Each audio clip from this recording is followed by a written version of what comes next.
trading shifts. Somebody might be on call, and it's just this whole other thing. Yeah. Plus, because of COVID, we didn't get to go check it out or do any of those things. We just kind of like arrived.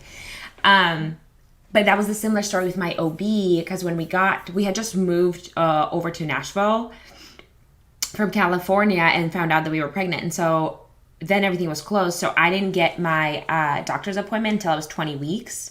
And we just kind of went with the OB that I had, because at this point, like, we just got to start going with the process. Yeah. And then I was like, all right, where are we going to do home birth? Are we going to do at the hospital? What are we doing? We were figuring it out. And I had already mentioned this before, so I'm sorry if I'm repeating myself to the audience. But my doctor told me and my husband a story that she had this lady who was doing a home birth for the 4th time. So it wasn't a new mom, it was an experienced mom.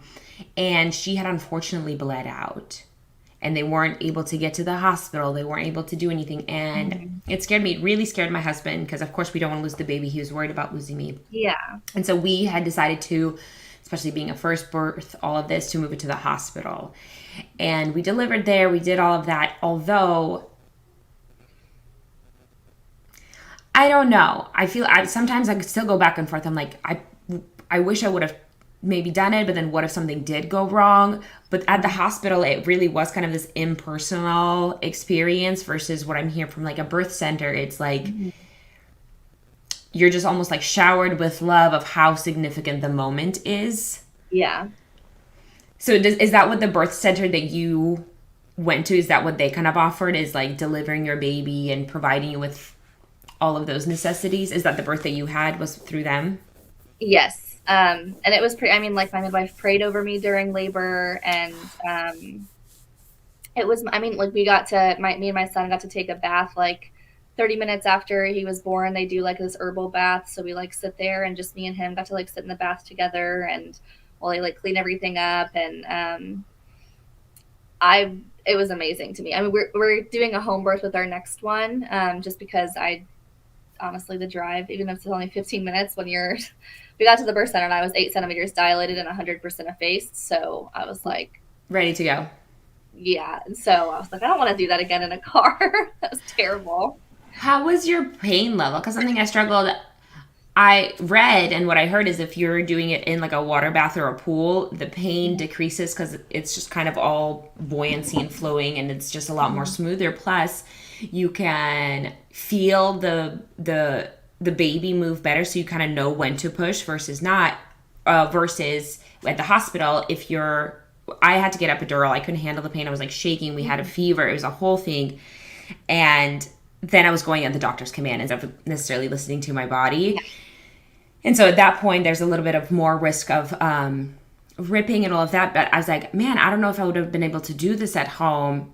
But then I'm like, well, this is a hospital bed versus a different kind of comfort. Not that I'm saying it's easier in a home birth, but from what I hear, it's just like a whole... It's different. It's still like painful, but it's more comfortable. Like, I don't know how to... I mean, obviously, I've never given birth in a hospital, so I don't know. But from all of like the research that I've done and from other people's stories, I mean, like, research shows that moving around during labor is helpful. So even during like pushing, there are different phases, like, positions that you can push in.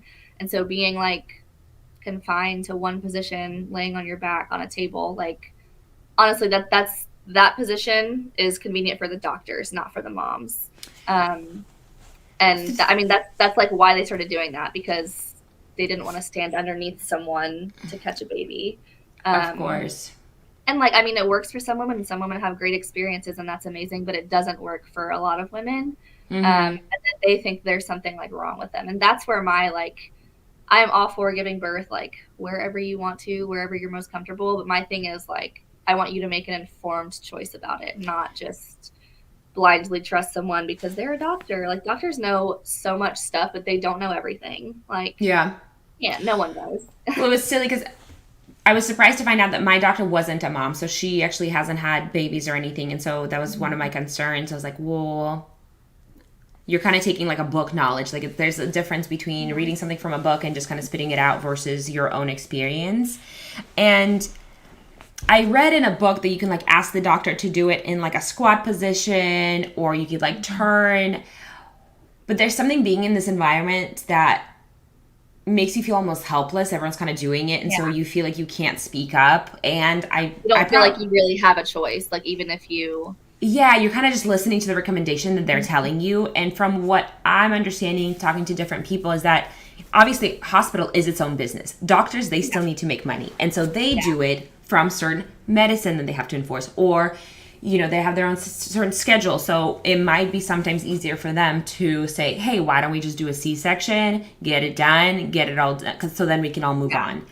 Not saying honestly, that it's not even necessarily the doctors. Like, it's admin. Like you said, it's a business. At the end of the day, a hospital is a business. And so it's like all of the people that are like way up here in the hospital that are like, they have all these policies and procedures that doctors have to follow. Like, that's true.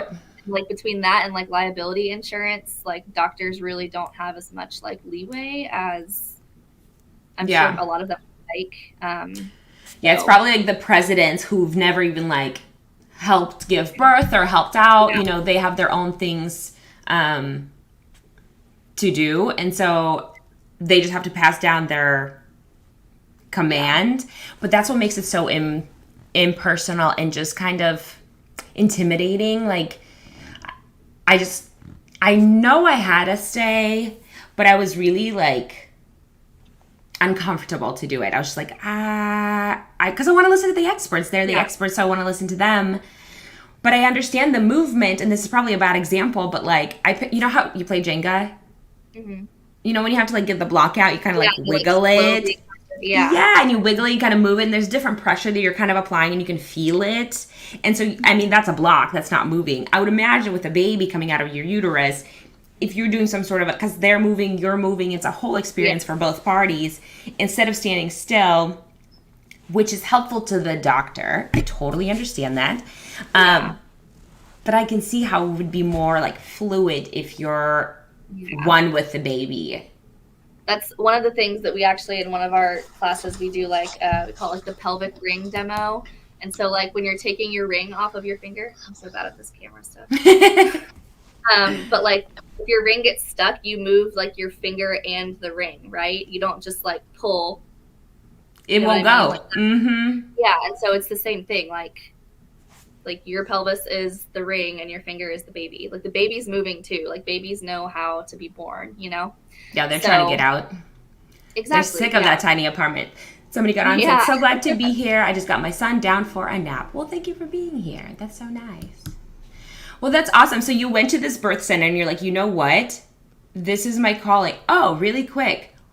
What is the difference between like a birth center specialist and a doula? Is there one?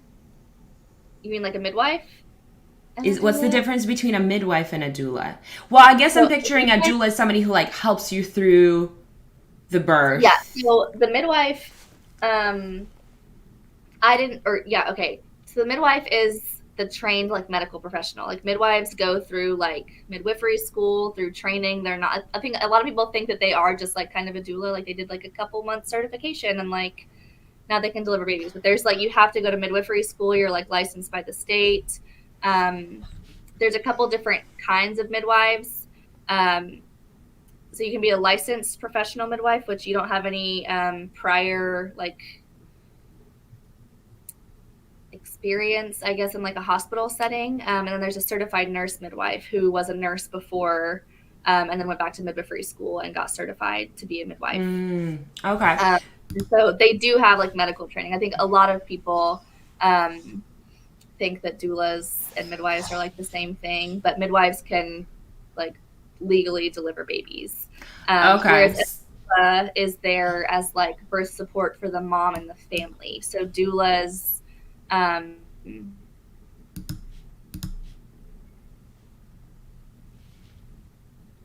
or whatever, and say they're in a hospital and these nurses are pushing for like an epidural and the mom really wants to go natural.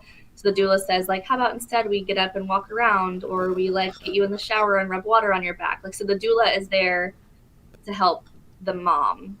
To be like the voice. She's like the guardian to be like, hey, she's not like in any state. Mm-hmm. I like that. Okay. Did you, in your birth, did you have a doula, or you had the birth center people around you? Yeah, so we had just my midwife, and then the birth center. I don't know if this is like a state law, but the birth center there's always the midwife who's delivering, and then either an assistant midwife or like a birth assistant. So we had a birth assistant with us, and then towards the end, there was another midwife that came in basically just for like charting and stuff. So it was just the two of them, and then my husband, obviously. That's awesome. Was your husband able to go to the hospital with you for like what are they called? What are the pictures called? The ultrasounds? The ultrasounds. Did you go to the hospital for those, or did you do them through a birth center or lab? We did the first one. They have an ultrasound machine at the birth center.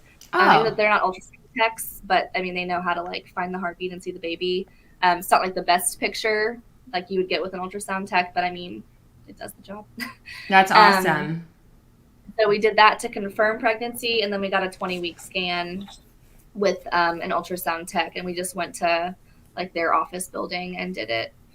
And so that was all the ultrasounds we got during that pregnancy. That's so awesome. And so for your second birth, you would say you want to do a home birth? Mm-hmm. Is that from your experience now taking on this birthing class and being like having all this knowledge yourself, you feel confident, or in general you just want to try it, or both?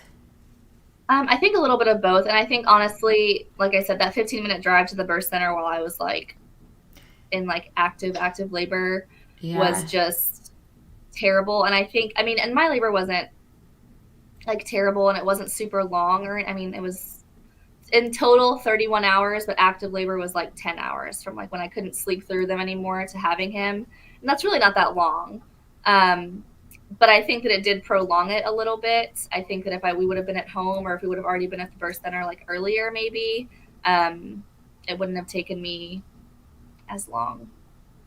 Well, there's a lot of stress and pressure that just kind of gets added on, you know, if you're driving versus being at a place. Like that adds so much stress in giving birth. Although it's so much physical, there's also so much of your mental state to be ready for it. Yeah. To preparing yourself for it, to like communicate with the baby, like, all right, you and me right now, we're gonna work through this. Like you and me, like we're doing this right now, and you have to be in a place that you're ready for it instead of being consumed by other things. Like, oh my gosh, we're hitting a red light really right now. Like, of all things, can we not? What if there's no parking? Whatever the questions might rise. So that's interesting. Somebody had said, cannot recommend having a doula enough. Ooh, me too, girl. If I have another, I will do home birth. I reached out. My husband didn't know what to do to help me. See, I really wanted to do a home birth. And I feel like I kind of missed out on the experience. But I'm still so terrified from that story that my doctor told me that I'm like, every time I'm just like, but what if sound crazy? Here's the thing though, like statistically, and I mean the statistics probably are a little bit skewed because home births are only like 1% of births in the US, I think. But home births are statistically safer. Like you have to think of like, they call it the cascade of interventions in the hospital. You know, you're not progressing fast enough, so they give you Pitocin, and then Pitocin contractions are way harder than natural contractions because they, from what I've heard, they just like turn on, right? Whereas natural contractions like kind of ramp up and they're here for a minute and they go back down. But Pitocin contractions just like turn on for a minute, and so it's much harder. So then you get an epidural. Yeah. And then, so and that's, I mean, again, it's not the case with everyone's labor, but. That was the case with my labor. Yeah. Yeah. And so that's like my passion with like childbirth education, is like telling people that like, I mean, if you know that information and you still make that decision to get Pitocin and get the epidural, like that's incredible. Like you made an empowered decision. Like you made a choice. You didn't like. But as long as it's like educated, I feel like things started getting weird, and then immediately they were like, "Oh, do the Pitocin," and I was like, "I don't know. I didn't want to do any drugs. I wanted to do natural." And they're like, "Well, it's technically not even like sort of a drug, but it will help you." And I was like, "All right." And then once that hit, Yeah. My contractions were through the roof. I was like, I can't do this. I was like, I don't know how anyone's done it. And before that, when I went in, I was like, other people have done it. I can do it. Cavemen, women have done it. I can do it. They didn't have any medicine. So there are 7 billion people. They were all given birth. So all those moms have done it. You know, of course, not everyone did it naturally, but whatever. Like, people have done it. I can do it. Which is the same thing I tell myself on those like water parks, those large slides. When I see a kid go down, I'm like, if that little guy can do it, I can do this. And then I still probably, but you know, I went in with this mindset and I did the breathing like exercises where before getting to the hospital, to be honest, I felt like I got this. I was like, I'm ready mentally. I was really calm. I felt really in tune. Me and my girl, I was like, this is it. Like, we're going to do this. It's going to be a party. Just go down like a slip and slide. We're going to party. And then I got to the hospital and things really changed. Like, things just kind of started happening. I got the Pitocin, like I said, and then it really hyped up. Like, my pain, and I have fairly high pain tolerance. This was silly. And then we got really worried when I started like shaking uncontrollably and we're like, something's really wrong. Something's really off. And then you start really listening to the doctor because you're in such an unfamiliar place. Plus you're exhausted. You're tired. Oh, you know what I wanted to ask? I was worried that I wasn't going to have enough energy. So I brought a couple of apples with me so that I could snack and get through things. But they told me not to eat because then it could mess with the medicine. And so ahead of time, I had stopped eating. And I was like, well, I feel like this is bad for me. But of course, I want to appreciate and respect the doctor's opinion because they know best. And I don't want to be sick while they're giving me the medicine. But I feel like that also detracted from the whole thing because then I'm like, well, I'm low on energy. So in the breathing center, were you guys able to eat? I'm just they encourage eating. See, this makes sense. So that's another policy, and it's put in place. I mean, I guess I don't know much about like pharmaceuticals, I guess, but from my experience with them, most of the time you shouldn't take them on an empty stomach. You should be eating. Like most drugs that you take say like eat with a meal or take with a meal. So I don't know. But I don't know much about like the side effects of that on versus that, but. From my understanding, the reason that is a policy in most hospitals is on the off chance, it's really not that much of an off chance, if you have a C-section, they don't want you to aspirate. That's why they don't want you to eat. Maybe that's what it was. I think maybe that's what they said, and so maybe I misspoke. If you have to go to surgery, you might aspirate. I feel like that's what it was. Some sort of waiver, like you get there and you say like, I would prefer to eat during my labor because I'm gonna need some energy. And you sign a waiver saying like, I understand that I could aspirate if I end up getting a C-section. Like, I think that would make more sense than just being like, nope, no moms ever that are in labor are allowed to eat. I tell people I did one. Private hospital class that I like just finished last week, and I told them, I was like, sneak some food in, eat when you can. Like, I felt like such a rebel. This lady came in and I was just eating my apple, and she's like, what are you doing? And I was like, eating an apple. Like, it literally is what it looks like. I don't know what to tell you, homegirl. And she's like, you can't be eating. And I was like, you can't be eating. Like, I was like, what are you talking about? Like, since when? I haven't eaten yet, lady. Ugh. And then I was sad that I didn't eat more. Aggravates me because, like, I mean, birth is one of the most like physically demanding things most women will ever do in their lives, right? And if you go to the hospital, like as soon as you start having contractions and you're in labor there for 24 hours and all you've eaten is ice chips, so you drink water, that's it. Yeah, they kept giving me cranberry juice. Expect women to be able to get through their contractions and have the energy, like the actual like ability at that point to push their baby out, especially if on average it takes 2 hours for moms to push babies out. Like, so that's an average. So that can be anywhere from like a few minutes to 4 hours is normal. Basically. How do you expect moms to do that? But then they don't. They pick up and then they get a C-section. Like it's literally, it's set up. It makes me so angry. It's so silly, and I'm finding more and more of this. Yeah, like for me personally, I shouldn't go 2 hours without eating. Like I'm a monster when I don't eat. One of the best Yeah. advice my husband's ever received was from my mom, and she said to him, "Make sure you feed her. Just like that's their only job is to make sure she has a snack." I if like I go through a tipping point where I'm like, I'm getting hungry, and then Then you're just mad. I'm so hungry. I'm so irritated by everything. I'm just like, ah, I'm so hungry. So I always make sure I'm eating. I'm constantly eating. And so then, like you said, you're in this scenario where everything, almost everything is out of your control. Granted, it shouldn't because it's your body and your baby. Ugh. It's silly because that's what I didn't want, and then I got there. So I'm glad that I have this other outlook on it. But it's silly because I'm finding out all this information that, and it starts clicking when you find out, oh, hospital and doctors are a business. This is a business they have to run, and these are the policies they have to go through. And first of all, it sounds like they should be there for your health, but they are there to protect themselves and to sell medicine while kind of sort of helping you. Yeah. And again, I don't want to make it seem like I'm saying that, like, it's bad to give birth in a hospital. Plenty of women do it. Plenty of women have, like, fine experiences.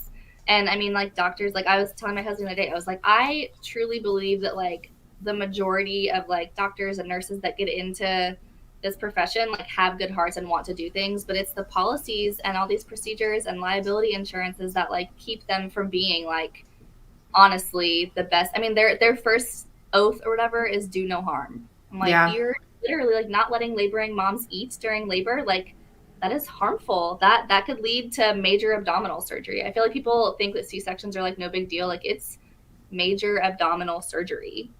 Like, it is a big deal. It shouldn't be something that's just like, oh, your chances of a C-section go up by this much if you don't, like, that's a big deal. People should care about that. It seems like, from just looking at the stats, but it seems as though C-sections are, like, pushed onto moms more as, like, an easier way to get out, whether it's for whoever's benefit. Yeah. But it seems like they have risen in numbers versus vaginal births. And of course, at the end of the day, you just want the baby and the mom to be safe. That's the end goal. But that's the thing too, is that I don't know, a lot of providers push, like, when things go, like, or I don't know, the heart rate's not sounding like 100% perfect for, like, 4 seconds, and they're like, well, if we don't get a C-section, like, your baby might die. And so they scare women into being like, okay, well, if that's what's best for the baby. And, like, these women don't know any better because there are a lot of, I've heard of a few, like, and these are, like, horror stories, obviously. I'm sure it's not, like, a ton of them, but I've heard of a couple doctors being like a mom would ask a question and they'd be like, where did you hear that question? Like, they'd ask this during one of their, like, routine appointments. Like, where did you get that question? Oh, from my birthing class. Or, like, I told you not to take any birthing classes outside of the hospital. Like, you can only, like, that's so wild. I don't understand. Why do they not want women to be educated? Like, you know what it kind of reminds me of, and maybe this is a poor metaphor, but you know how you said those doctors go in there for a good reason, like they want to, that's their passion, they want to make a difference, but then they're hit with all of these obstacles and policies. I kind of similarly see, like, politicians in that route, that if you first become, like, a small town's mayor because you're like, hey, I'm really sick of the school doing this really, like, dumb thing and I need my kids to learn things that actually matter. And so you become a mayor and then you go up, senator, governor, and then it's like, well, if you want to be part of the club, these are the certain things and then you start lowering your standards. You have to abide to these other things because, like, well, if I go up higher, I would be able to make a more of a difference into a positive way because that was originally my thing. But then, like, through that climb, you just get beaten by those boulders of bigger parties. And although your original goal was to make a difference and to be a good person and protect your, let's say, neighbors, you end up being this opposite of what you wanted to be. You end up being the person you were trying to fight against. And on some level, I'm sure the doctors are, if all doctors have to, follow some sort of policy, I would rather prefer somebody who is there with a passion doing it versus somebody who's like, hey, I'm just here to make a quick buck. Yeah. So there is that. Although a lot of people do go into the doctor profession to make money. I feel like that's like the most known thing as a kid. You're like, hey, if you become a doctor, you're going to make a lot of money. Like, or just to be like, yeah, I'm a doctor. So it's like an ego-driven. Totally. Yeah. So you either And get, that's the hard thing, is that there are so many people that are like that too. And it's sad because, again, like, their first oath is do no harm. And like, you don't really care about the outcome at this point. It's harmful to people. somebody said, ooh, they called a code blue during my delivery, only ended up being equipment malfunction, but oh my God, seeing 20 doctors run in at the same time was so scary. I was just like screaming, is my baby okay? And no one could answer. Oh my gosh. That would terrify me. Yeah. You know, and it's when you had mentioned that, you know, nurses or doctors will say certain things to scare the moms. I mean, I didn't have anything like that. That would be so intimidating and scary. 20 doctors, right? And any code, if you're just like, what code? Yeah. But I had some nurses who were like, hey, your heart rate's a little off and the baby's heart rate's rising. Or they would like kind of whisper to each other, like switching things. I'm sure they were just talking about their lunch. They're just like, I didn't get my turkey sandwich. But you just don't know what's going on. And so you're like, and you know what also is weird is that when I take my dog to go to the vet, before they do anything, there's like a list they provide me with, and they're like, here's all the stuff we're going to do. So there's like this medical transparency. And that's with my dog. This is my body, my child, all of this stuff. People just kept coming in. Things just kept happening. Mm-hmm. And I understand they can't provide me with a list of what's going on, nor can they give me a copy of the full thing, because things might change. But if there was some sort of a thing that I could at least see what kind of a plan we're following, so I could follow along instead of just being like, I don't know, it's almost like you're abducted and these aliens are doing things on you and you're just like, okay, I'll be here till you tell me that I'm done, which is like, they just kind of kick you out and say, peace out. Yeah. Yeah. I mean, like, in a perfect world, you could bring like a birth plan to a hospital and they would like, you could kind of know what's going on. But a lot of times, and I think, but again, part of the problem is like lack of education, because if you bring in a 5-page paper of your birth plan and like, it's all these different, like, this could happen, like, what if, they're going to laugh at you. They're not going to follow that birth plan. But if you bring in like a very simple, like, these are the things that I don't want, these are the things that I do want.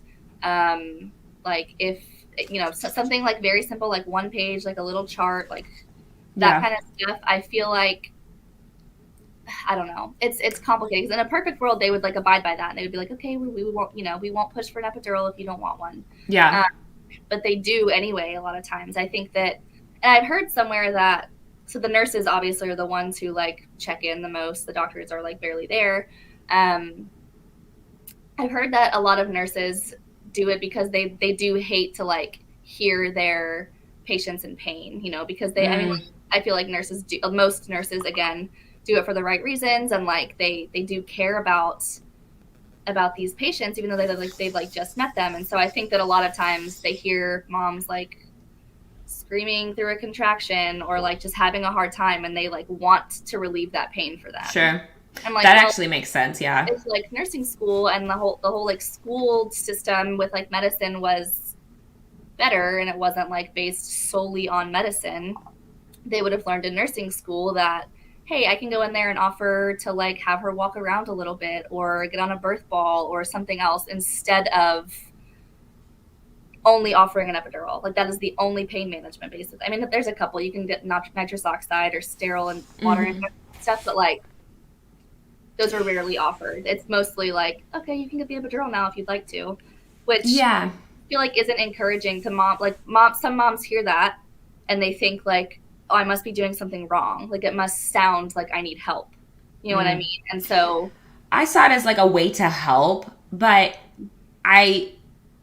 once I was in that bed, it was really hard to kind of get out, because they put the monitors on you, then they hook you up, and because I wasn't allowed to eat, they put an IV in to make sure I was staying hydrated, you know, and then I had to, even to pee, I had to ask for help to like get undone, which was silly because my bed was malfunctioning, and it would just call the nurse randomly, and they're like, hi, why'd you press the button? I was like, it wasn't me. I literally am not even on that side. Like, I promise you it's the bed. Did it 3 times through the night. They got pissed off, and then the nurses switched, and so then it did it to another nurse, and she's like, what do you want? And I was like, I mean, they said it nicer. They're like, hey, what's up? And I was like, I didn't press the button, but now it's beeping, and you guys woke me up. But I was like a dog on a leash, you know, because you're all hooked up, and they say you can't touch him, you can't move the things. And then you're just kind of stuck there, like, probed. And all like you kept saying is like, I want me and my baby to be safe. I want me and my baby to be safe. We did come in with some sort of like an outline, not necessarily on paper, but I was like, hey, I want to try natural. I want to go that way. Of course, things changed. And then I wanted them to wait on cutting the cord, which I think they did. They said they did. It was kind of all going by so fast. To me, it seemed like it was really fast. Yeah. I thought it was supposed to be like 7 minutes. To me, it seemed like 3. That's normal. It doesn't take very long for the cord to stop pulsing in most cases. Okay. But I mean, like typically, if you don't ask for delayed cord clamping, they'll clamp it like right away. Yeah, like within a minute or so. Somebody said, sorry, the name is not popping up for some reason for the comments. So I'm really sorry. I think there's like a registration thing you got to do on Facebook.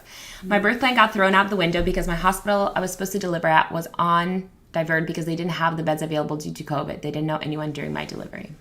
Oh, that stinks. Yeah, it's rough. It is also something to mention that COVID deliveries and hospital visits are going to be a little bit different than what's normal because they have other things to abide. It kind of worked out in my favor because there's barely anybody at the hospital. So we kind of got in, did our own thing, and so that worked out. But I did feel like something was a little off. And the more moms I kind of talked to, it seems like, let me just say, of course, I appreciate the doctors and the nurses. I think it takes a lot of training. I think that they're for good. There's a whole thing that goes with it. But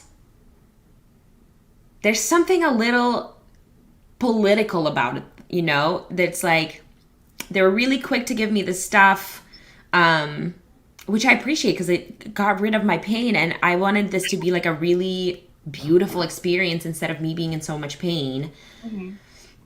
But I feel like I would have had that experience with the at-home birth or a birthing center, and then I still think of like, but what if there was something that went wrong? But then again, that could happen in the hospital too. Yeah, at least then you're. I feel like we keep getting off of tangents. I was gonna say, like, the United States has one of the most advanced health cares in the world, right? And we have one of the highest maternal and like infant death rates in all of the developed countries. Like, I think it's in the top 3 of like maternal death rates from like birth. And again, the majority of births are in the hospital. And so that's got to be like, there's some sort of correlation there. Like, while hospital birth does feel safer to some moms, and that's a great option for them, I do think that, especially for moms who are giving birth in a hospital, I think that like a childbirth education class is so important, because you should know that you have choices. Like, at the end of the day, I think people forget that, like, I hired this doctor. If they're saying something that I don't like at my even 28-week appointment or something like that, like, I can fire them. I can find someone else. Like, at the end of the day, you don't have to do what your doctor is suggesting at any point. It's much harder, like, the later you get into pregnancy, obviously, but like, at the end of the day, like, the doctor works for you in this certain scenario. And obviously they work for the hospital, and they have policies they have to follow too. And like, to that, I understand that to an extent, but if you're like not on the same page with your doctor, like, you can switch care providers. And I feel like people forget that like, it is their choice at the end of the day.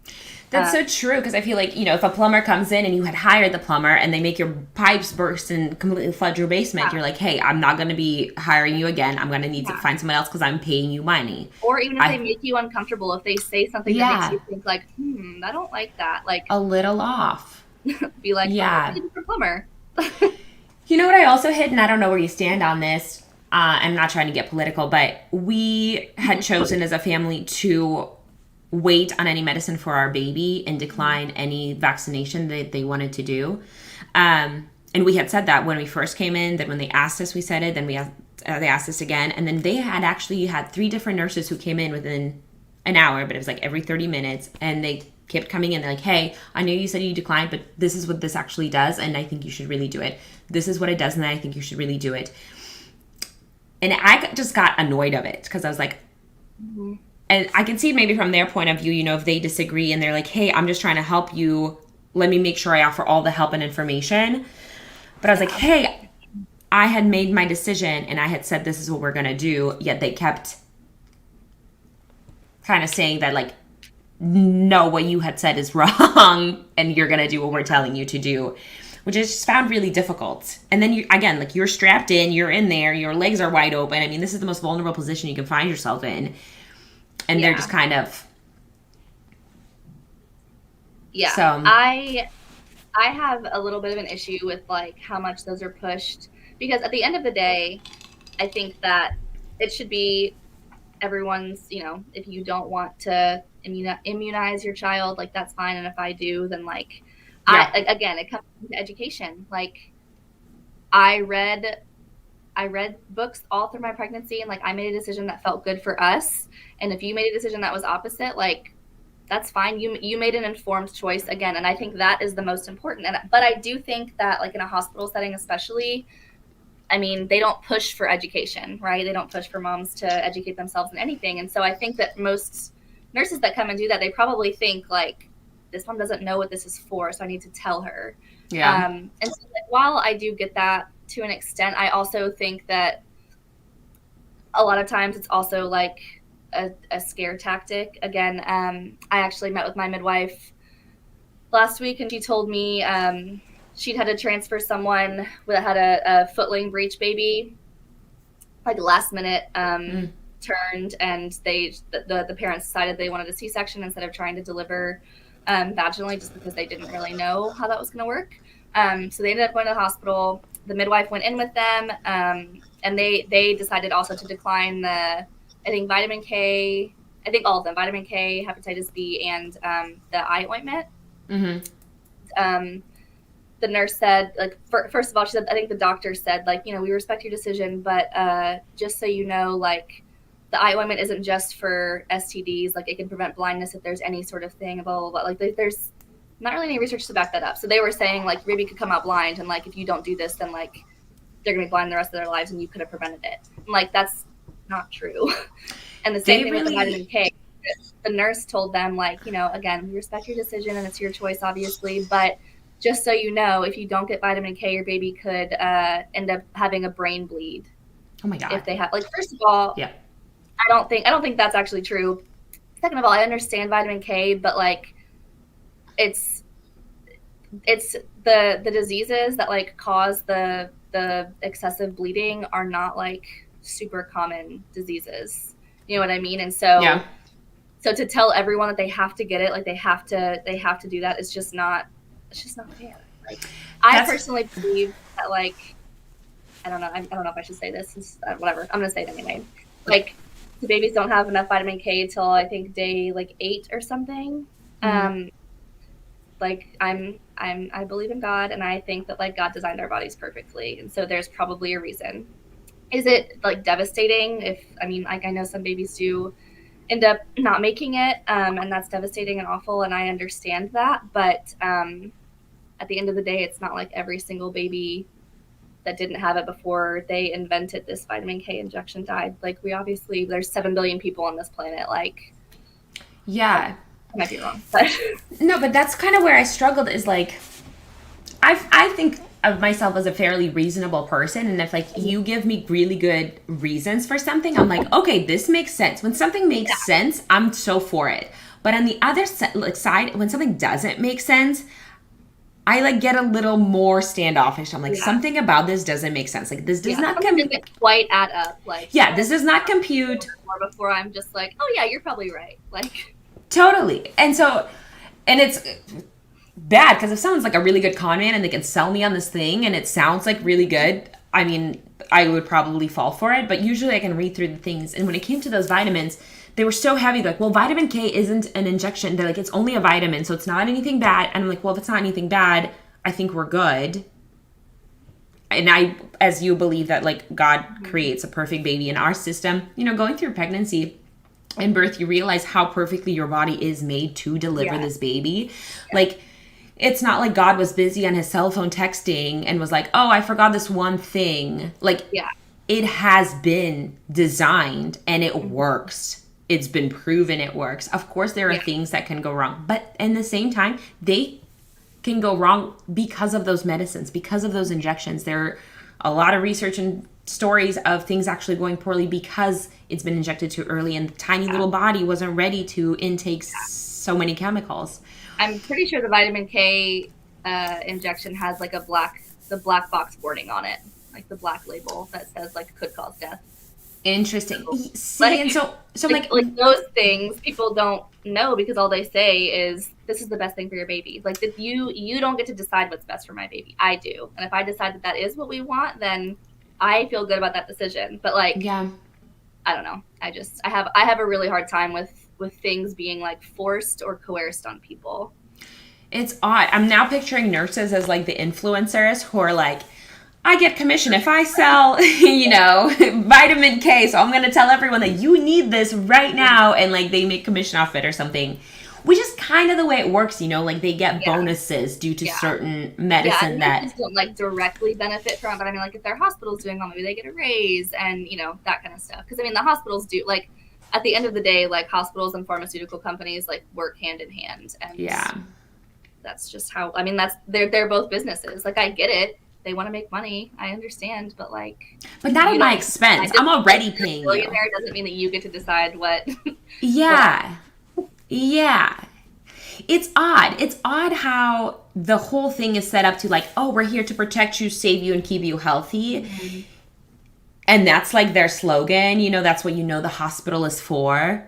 Yeah. Yet when you're there, it's like all these sicknesses are around you. Mm-hmm. Everyone's kind of sad. The doctors only have bad stories. It's not like you go see a doctor when something's good really happening. It's more so like, hey, this is an emergency or this is some sort of a bad problem.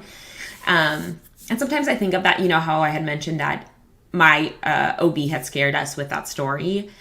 We've talked about it, me and my husband just thinking like, well, of course she's only going to have bad stories. Like when people come and see her.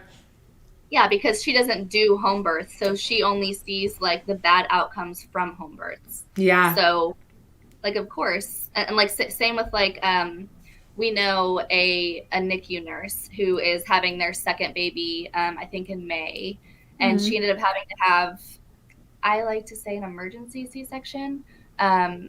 I actually don't know her full story, but like most of the people that I know who have had emergency C-sections, they were caused by interventions. They didn't just like show up to the hospital and had to have a C-section, you know? Yeah. But so she ended up with a C-section with her first, and she's like, well, I don't think I'm a good candidate for a VBAC because she wasn't like, my pelvis wasn't big enough to birth her or something, and so I just don't think we're gonna try again or whatever. You know, for the sake of the baby. And so I get like from her standpoint, she's a NICU nurse, so she sees babies who had some sort of traumatic thing happen to them during birth and they needed help. Yeah. And so like, I understand that point of view too. But again, and nurses and doctors know so much, they really do. But they're also like, they learn the stuff that their schools or their, you know, with the continuing education stuff they have to do, like the hospitals put those on. So the hospitals are using these different companies and they're telling you about these pharmaceuticals that they're probably getting paid for you to get people to use. Advertise, so, yeah. So at the end of the day, like, yes, you know a lot about one thing, about like you know a lot about NICU babies. You don't know a lot about a physiological birth, what birth like looks like without any sort of unnecessary intervention. Yeah. Again, I it's so hard to talk about this because a lot of people think that I'm like anti-hospital birth, and I'm not. Like if that's a decision that you want, then that's like that's the thing that you want, and that's awesome. It's awesome that you get to make that decision, but at the end of the day, like so many women don't believe in their bodies. They don't believe they can do it because of things that are said to them. And I think, I mean, obstetrics does save lives in some cases, but I think that the statistics again are skewed because they say like, oh, we did this many C-sections and saved this because this many babies were in distress. Mm-hmm. Well, were they in distress because they were like, you injected the mom with Pitocin and an epidural and all these things? Induced labor, yeah. Like, I don't know. I struggle with that. That's the, like, I don't know. It just bothers me. No, I'm with you. I had just recently, and I don't know if this is true, but I read somewhere that the vitamin K is there to like help babies to kind of deal with the trauma of things, you know, to kind of give them that little boost because they just live through so many things. And so this is supposed to like help them through that. And then I'm like, well, would it be that traumatic if you get rid of all the things that you had made the baby go through? Because I think at the very end, they were telling me like, hey, if we don't get her out right now, there's going to be an issue. And they really scared me. And so they had to use like a tool to pull her out, like a little vacuum. They're like vacuuming my baby out. And I was like, I don't know, but they seem so sure. And they are the experts in this area. Again, you're plugged in, all this stuff's happening, and you're just praying for the safety of your baby. But just looking back, I'm like, all of it just seems so like almost structured. I know they did it for the safety. I will keep that in mind. But there's something about it that really bothers me. Yeah. And maybe it's the not knowing. Maybe if I had taken this birth boot camp, I would have a little bit more knowledge. But the only thing that was offered is like from our hospital, and we just didn't like the things they were pushing at us. So we actually declined everything from them. And what my husband and I kept coming back to is like, what do we know inside? And I just kept following my heart, like internally and instinctually. And that's how I've been through my motherhood, is just listening to my heart instead of like what else is going on. Because everyone's going to have something to say. And I guess everyone is trying to do it to help you. And you just have to like maneuver the waters of like, okay, well, what's actually going to be helpful for my family?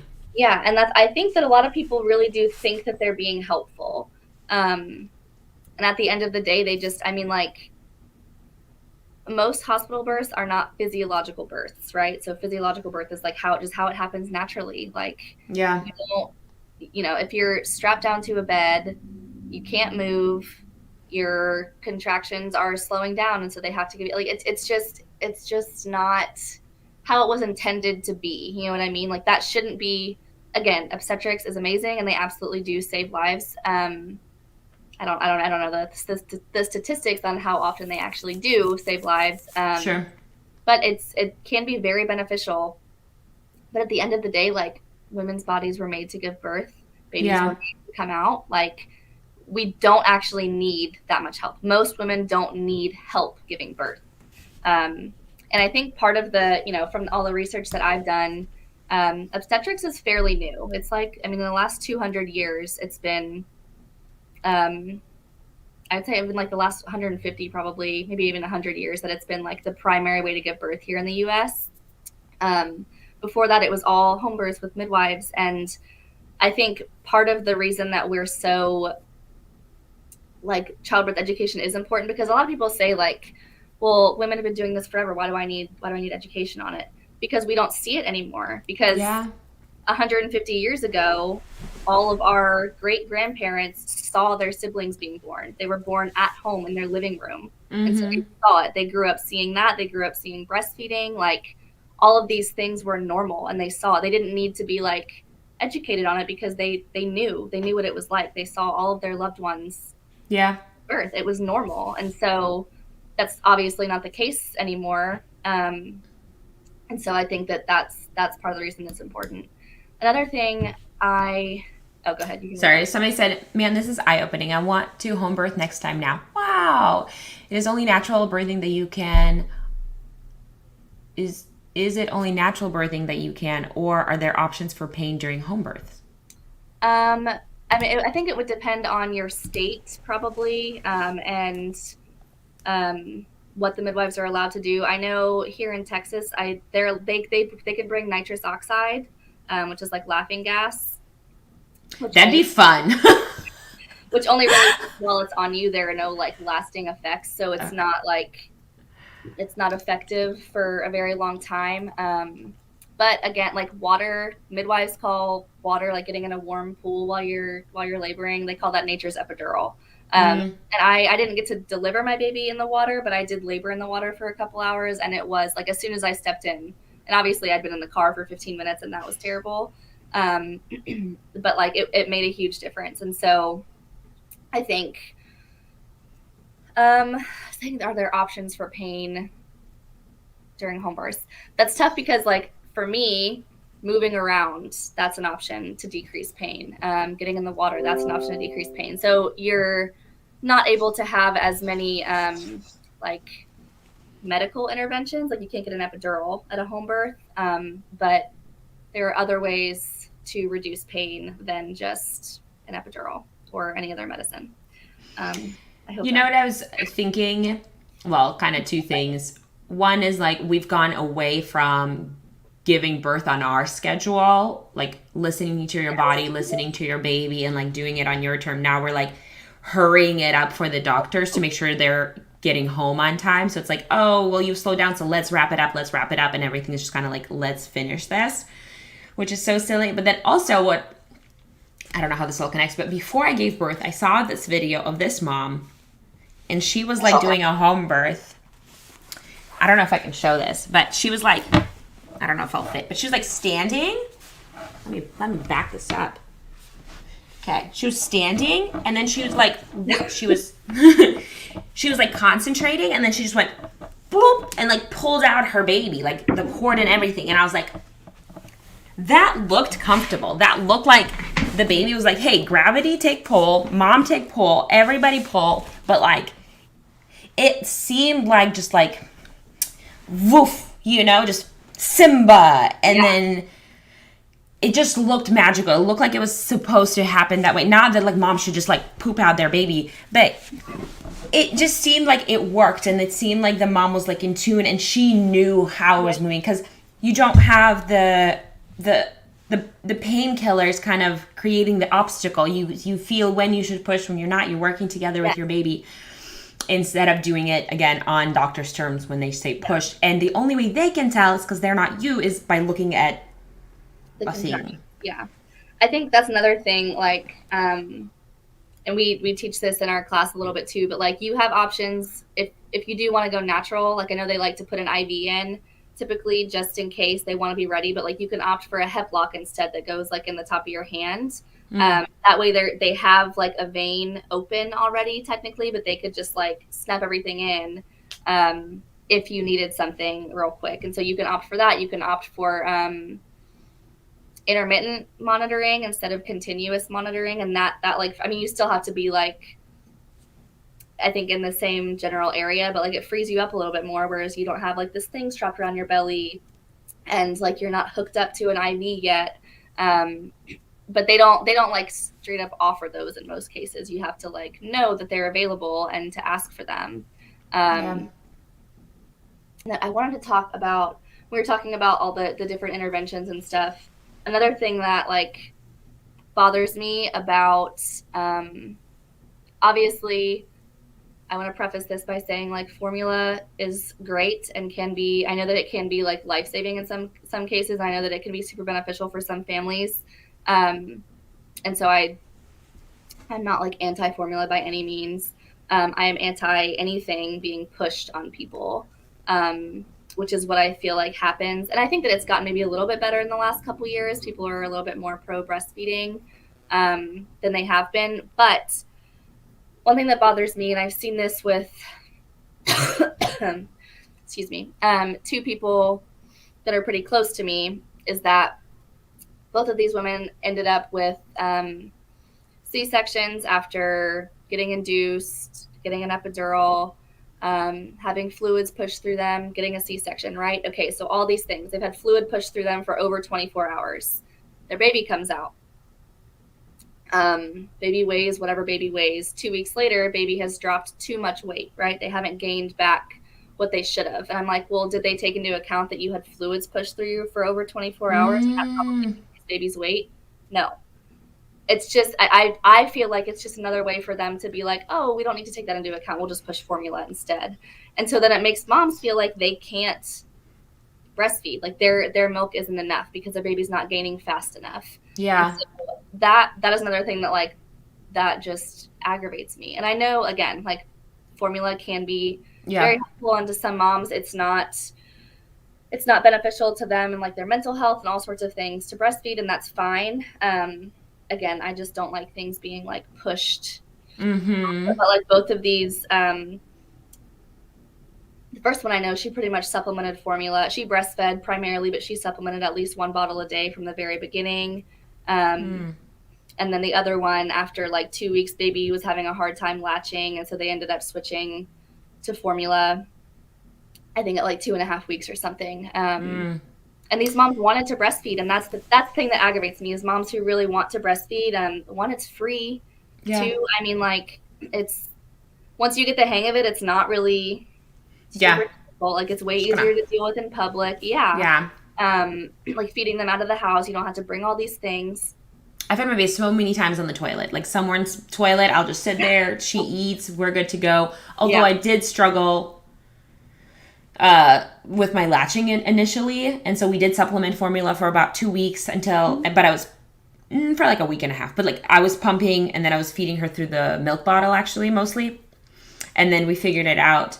But what I didn't like is that when I had told my doctor that I was struggling, she was like, oh, just give her formula instead of giving me the lactation help that I was seeking, because I did want to nurse. And I'm so glad that my husband really encouraged me to nurse. He's like, just stick with it. And then our pediatrician, she's like all natural kind of as well. So she's on the same path. And she's like, just nurse, you'll figure it out, like in a good way. Yeah. And so I'm so glad we did, because it's such a bonding that I'm so glad I didn't miss out on. And it is so much cheaper, and I can just hook her up whenever and we're good to go. Yeah. Plus, some things you see in formula sometimes is a little crazy now. And so the ingredients are not. Yeah. Although, again, if your baby's fed, that's what's important. Some women, I've been told, is like to certain problems they can't breastfeed. And so, of course you want your baby to be fed. Like, let's make sure they're eating that versus coffee creamer. But again, I want that education instead of these things being pushed on you. That I don't appreciate. Like I was seeking other help of like, hey, I need help latching on with the lactation, or I needed someone to say like, hey, pump your boob a little bit so it's more flexible to fit into the mouth, instead of saying like, oh, just drop that and do something else. And it just seems like this indoctrination of babies happens at the very birth, before they're even born. It's like, hey, we're going to make these decisions for your baby while they're born, when they are little, when they go to school. Now we're going to tell them what to do in school until they go to college. And then we're really going to tell them what to do. And then they're going to work for us, whoever these people are. But they start even earlier now. So instead of just like school where they're telling you things are different, the path of listening to like the big pharma or the policies starts before you give birth. Yeah, it does. And the other thing with like, I feel like a lot of women don't know this. I mean, I didn't know before I like researched all of this stuff. Like pediatricians and obstetricians they're not lactation consultants. They might have a little bit of education. I guarantee you their education in med school or wherever was like maybe a week-long class, like maybe a week-long like section on what breastfeeding is like. They don't have like training. Most of them don't have training as a lactation consultant. And so if they say like, oh, just try this, like I would recommend always reaching out to like a certified lactation consultant. Not just someone who took like a couple week class and is like, oh yeah, now I'm a lactation consultant. Like their training is in obstetrics or like pediatrics. Their training is not in lactation. And so that is a very small part of what they do, and a very like probably not that important thing to what they do. Like to them, that's not like the majority of their job. And so I think that most women think like, well, if my pediatrician says that it's just not working, then it's probably not working. Like, no, seek out other help, because there are women who want to help you, who want you to succeed if that's what you want. And if you don't want to breastfeed, like that's fine. But there are a lot of women, I think, that give up sooner than they wanted to because they think that they didn't really have a choice or they weren't supported. And that makes me sad. Yeah. As we said, I read the book, The Motherly Art of Breastfeeding, when I was pregnant, and I really recommend it. It helped me with all my issues and questions. That's really good.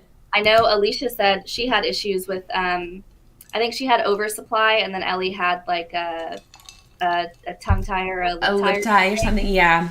And so she had to do surgery. Yeah, she had a hard time the first couple weeks, and I know she read that book as well and said that it helped her immensely. I have it, and I didn't end up reading it. I thankfully didn't have any issues with breastfeeding. But I also want to touch on that a little bit. So I didn't have any like issues, but it also was hard. And I think that's something that a lot of women don't realize is the first few weeks, like even though we had no issues, he latched fine, like my supply was fine, he gained weight fine. It was still a really hard adjustment. You know what I mean? Like to have to feed it all the time, and like the cluster feeding, and because a lot of times that they'll tell you like, oh, just feed every 2 hours. But like after a certain time, my baby wanted to be on the boot. Like he would constantly nurse for 40 minutes, and then 20 minutes later he'd want to nurse for 40 minutes again. And I was like, there's something like that's normal, but I think it was a really hard adjustment to be needed like that. Even though breastfeeding was fairly, I mean, it was not complicated for me. Besides like sore nipples, I didn't have cracked, like I'm thankful, obviously, that I didn't have any of those issues, but it was still hard. And I think that a lot of women that, you know, don't have any sort of even informal education on it, like, don't understand that. And so it feels hard, and they just give up because they're like, oh, well, so-and-so did it, and it was so easy. Yeah, so I think that's a really good point, because once we figured it out, my nursing was just like flawless. Like, it was just butter. She hooks up. My boob knows when she needs me. She knows when like, we just flow, and it's awesome. Yeah.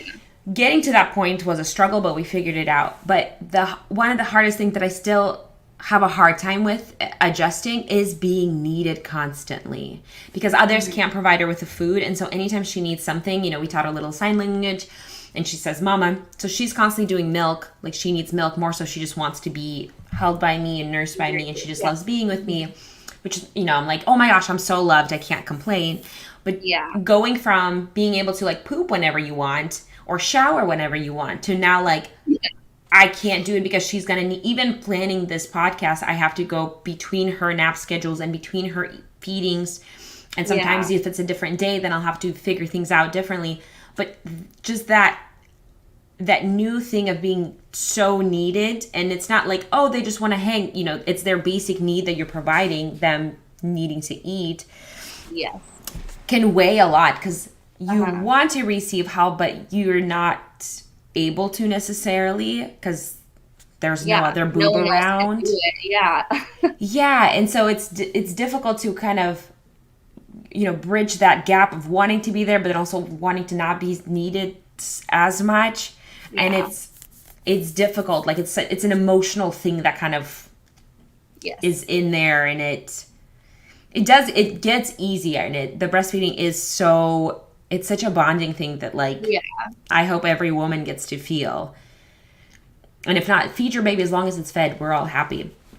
But that's something that I didn't know about getting into it, is that how needed I'm going to be. Yet I'm sure when I look back, it's like, oh, I miss her needing me. Yeah, like, my baby is almost 13 months old, and I'm like just able to shower when he's awake, because my husband works a week on, a week off. So like, on his on weeks, I wash my hair once a week anyway. So that's usually like the night before he goes back to work or something. And then I'll do it like the first night he's off. So I get to take those like longer showers, but like even like a daily shower, if I'm feeling congested and I just want to get in the shower, but I don't want him with me, I'm like just able to be able to just like put him outside the shower, and he'll like sit there and bang on the thing and like smile. But before that, like, if I set him down, he like, if he saw me, he needed to be held by me. And so it made it so hard. Even like you said, going to the bathroom, like, we had still, I mean, if I'm home with him, like, I'm not just going to like leave him to go wander off on his own, because God knows how that would end up.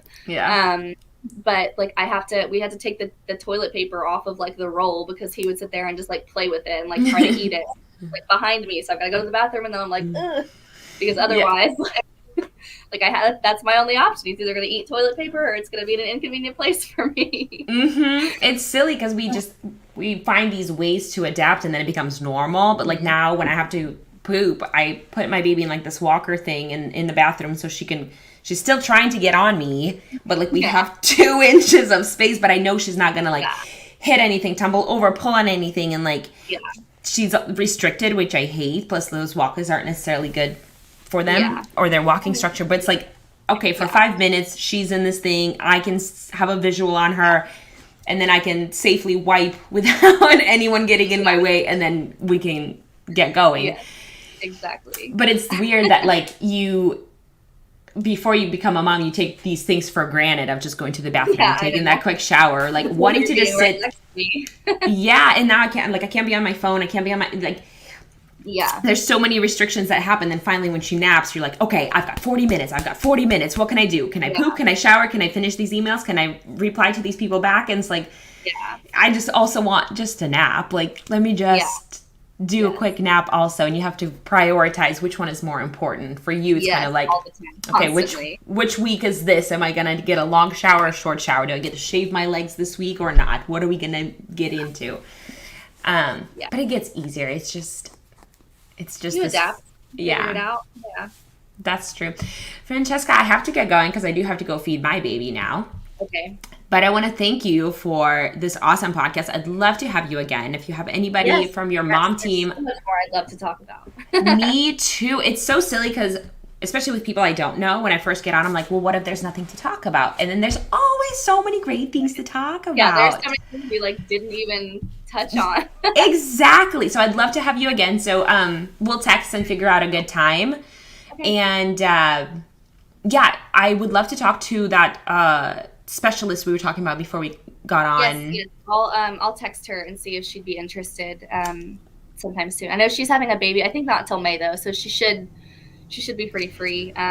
She can just log in while she's giving birth. We can just do a full podcast while she's in there. So that'd be amazing. You'd lose some followers probably, but gain some. I think that's the education we need. Is like you said, we're missing that village tribe where everybody would attend to watch it. So if everyone's watching it, you would really be prepared for the steps that are taken, for the things that the mom needs. One more thing for anyone that's watching or listening or whatever, if you can't afford a childbirth education class, I do think it's worth the investment, but watch births. You can find any sort of birth video on YouTube. Watch births for the birth that you want. If you want a gentle epidural, kind of still feels natural and still feels good, and you want an epidural birth, look up positive epidural birth story or something like that, and you can hear someone's birth story or watch their birth. There are so many other resources out there besides what you see in the movies. You could literally search natural home birth, unassisted home birth, those kind of things, if that's what you're wanting. And so if you can't afford some sort of education, I would say that is probably very helpful, because I think a lot of people like to tell their negative birth stories, and I saw someone die and all this stuff, and that's not helpful to moms who want the birth that they want. So it's so silly because through Hollywood we see these very different depiction of how birth happens, and so that's what we're familiar with. And then similar to Yelp, people are more likely to tell their negative experience versus a positive one, and so you tend to hear the bad things that kind of go around. And when it's successful, people just say, hey, my birth was great, and they don't really necessarily go about it. And so it's the stats are skewed because we miss the positive, great things that happen, and we focus on the negative because they make a bigger story. It's more dramatic. It's more clickable. Mm-hmm. And so what's out there is the negativity instead of the positive. I want to talk to you more, but I gotta go feed my baby. Yeah, I know. My laptop's about to die anyway, so. Okay, well, thank you for joining me. Yes. We'll talk again. Yes, we will, for sure. Okay. Bye, Francesca. Bye. Thank you. All right, thanks, everybody. Thanks for watching, and I'll see you next time.